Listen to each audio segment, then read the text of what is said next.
সমস্যাটা কোথায়? সে গ্লিস্টার দিয়ে দাঁত মাজবে, তার জন্য সিডি শোনার দরকার আছে নাকি? সে 20% ডিসকাউন্টে এসে কিনে কাপড় কানে, তার জন্য ফাংশনে আসার কি দরকার?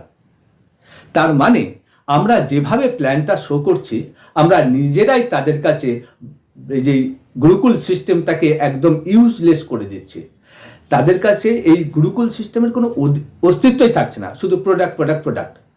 পৃথিবীতে যত নেগেটিভ আছে, পয়সা নেই, স্বপ্ন নেই, সিকিউরিটি নেই, রিকগনিশন নেই, হোপ নেই, এই সমস্ত নেজগুলোকে যদি এক একটা বাঘ বলেন, এক একটা বড় বড় বাঘ আমাকে খেয়ে নিতে পারে, এত নেগেটিভ, তাহলে এই সব কটা বাঘটাকে মারবার বন্দুকটার নাম হচ্ছে এই অ্যামওয়ে অপরচুনিটি। এইবার আপনি এটাকে বন্দুক হিসাবে না দেখিয়ে, বন্দুক কিভাবে চালাতে হয় সেভাবে না শিখিয়ে, যেহেতু লম্বা